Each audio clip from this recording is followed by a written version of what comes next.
बहलोल भी इसी कबीले का फर्द था, दजला के किनारे मट्टी के घरौंदे पांव पे बनाता है और उन्हें मिस्मार कर देता है। वो कभी आपने देखा होगा कि बच्चे रेत में अपना पांव रख करके ऊपर से रेत थपक लेते हैं और फिर पांव होले से निकाल लेते हैं, बच जाए तो बड़े खुश होते हैं, और जब खेल खत्म हो जाते हैं तो उसे गिरा देते हैं अपने हाथों से। बहलोल भी इसी शुगल में लगा हुआ है। बहलोल ये काम कर रहा है, घरौंदे बनाता है गिराता है, घरौंदे बनाता है गिराता है। बादशाह गुजरा, पूछा बहलोल क्या कर रहे हो? हंस के कहा जन्नत के मकान बना रहा हूं। कहा बेचते हो? हाँ बेचता हूं। कितने का? 10 रुपए का, सेल लगाई हुई है। बादशाह मुस्कुरा के गुजर गया। दीवाना है, मजनू है, अपनी मौज में लगा है। पीछे से मलिका जुबैदा भी आ रही थी, उसने भी देखा। कहा बहलोल क्या कर रहे हो? कहा जन्नत के मकान बना रहा हूं। कहा बेचते हो? हाँ 10 रुपए का बेचता हूं। 10 रुपए बादशाहों के लिए क्या होते हैं? 10 दिरहम निकाले, उसको दिए, उसने दरिया दजला में फेंक दिया। फकीर उतनी देर तक फकीर नहीं बनता। दाता साहब फरमाते जब तक मट्टी का ढेला और सोने की डली उसकी नजर में बराबर नहीं हो जाता। और एक मकान के गिर्द, एक वो घरौंदे के गिर्द दायरा लगाया, कहा ये तेरा हुआ। मलिका गुजर गई, बादशाह भी चला गया। शाम को अपने महल में पहुंचे, बादशाह सोया, मंजर जागा कि हशर का दिन है, फिर जन्नत का मंजर है। जन्नत में बड़े बड़े खूबसूरत मकान है। एक मकान तो बड़ा ही अच्छा लगा, तो जी चाहा कि इस मकान को देखूं। तो जब करीब गया तो दरवाजे पे लिखा था मलिका जुबैदा। शौक से आगे बढ़ा तो दरबान ने रोक दिया। कहा ये मलिका का है? कहा वो मेरी ही मलिका है।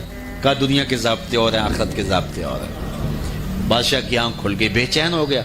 मलिका को बेदार किया, कहा तू कौन सा नेक अमल किया है? मैंने जन्नत में तेरा यूं माल देखा। मलिका कहने लगी वही मामूल की नमाजें, वही सब कुछ, कोई नया काम तो मैंने किया नहीं। हाँ याद आया, कल गुजर रही थी, दजला का किनारा था, वो जिसे लोग मजजूब कहते हैं, वो जो दीवाना कहलाता है, वो बहलोल, वो जन्नत के महल कहता था, वो बना रहा था। मैंने कहा चलो कोई बात नहीं, फकीर है, 10 रुपए क्या होते हैं। तो मैंने 10 रुपए का एक महल खरीदा था। बादशाह सर पकड़ के बैठ गया, वो तो मुझे भी कहता था। मैं दीवाने की बात समझ के गुजर गया। अगले दिन बादशाह कसदन गुजरा। जब कसदन गुजरा ना, तो दिल धड़क रहा था कि कहीं मजजूब फिर आज मिल जाए और उसी मौज में हो तो काम बन जाए। देखा तो बहलोल वहां बैठा हुआ है। आगे बढ़ के देखा तो काम भी वही। बादशाह फिर रुक गया, पूछा बहलोल क्या कर रहे हो? अब दिल धड़क रहा था कि मजजूब है, कोई और बात कह दे तो चलो अच्छा हो कि वही जवाब दे दे। उसने वही जवाब दिया, जन्नत के महल बना रहा हूं। बादशाह का कुछ दिल ठहरा, फिर कहा अच्छा बेचते भी हो? हाँ हाँ बेचने के लिए बना रहा हूं। बादशाह उधर जेब में हाथ डाल रहा है और उधर पूछ रहा है कितने का? कहा आधी हुकूमत लगेगी। कहा कल तो 10 रुपए के बता रहे थे। कहा कल तुमने देखा नहीं था, आज सौदा देख के ले रहे हो। अल्लाह ताला इरशाद फरमाता है इन्नमा तुनज़िरु मन इत्तबा ज़िक्र व खशियर रहमान बिल गैब, जो अनडिठे सौदे करते हैं, जो बगैर देख के करते हैं। अच्छा चलो, जुनैद बगदादी दजला के किनारे जा निकले और आपके शागिर्द भी थे आपके साथ, तो वहां बहलोल मिले। बहलोल एक मजजूब थे, तो कहा कि चलिए इनसे ज्यादा बात करते हैं। तो शागिर्दों ने कहा ये तो एक दीवाना शख्स है और आप इससे क्या मिलेंगे? आप इतने पढ़े लिखे आलिम और इतने बड़े फकीह और सूफी, और एक दीवाने शख्स से आप मिलेंगे? दुनिया उसको दीवाना कहती है, बहलोल दीवाना। लेकिन सादी बोले कि सादिया नजदीक राय आशिकां, खल्क मजनू नंदो मजनू आकिल अस्त, असल तो आकिल ये लोग हैं।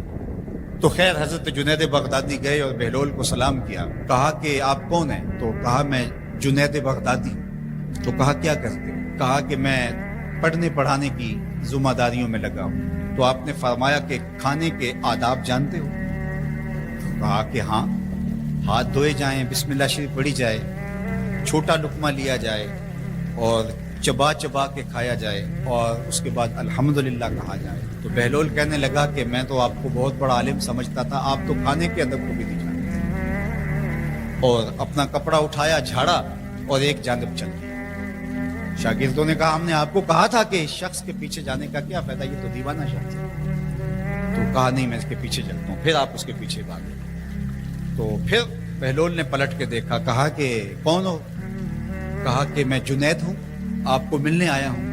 तो आपने फिर एक सवाल किया, गुफ्तगू लंबी हो जाए। तीसरी मरतबा भी जब वो अपना दामन झाड़ के गुजरे तो फिर आप आगे बढ़े। उन्होंने पूछा कौन हो? उन्होंने कहा कि मैं एक आम सा शख्स हूँ, तो आपके पास जो है वो सीखने आया हूँ। तो कहा कि मैंने तुमसे पूछा था कि खाने के आदाब क्या हैं, तो तुमने ये बताया था کہا جی میں نے تو یہی پڑھا ہے اور میں نے یہی بتایا ہے. تو کہا کھانے کا سب سے پہلا ادب یہ ہے کہ لقمہ حلال کا ہو. باقی لقمے چھوٹے چھوٹے توڑ کے کھائے یا چبا چبا کے کھائے یا جو ہے وہ پانی پہلے پیے یا بعد میں پیے, کہا یہ باتیں بات کی ہے. سب سے پہلا ادب کھانے کا یہ ہے کہ لقمہ طیب ہو, لقمہ طاہر ہو, لقمہ پاکیزہ ہو. اللہ اکبر. تو ہمارے رب نے ہمیں پاکیزہ رزق کھانے کی تلقین فرمائی.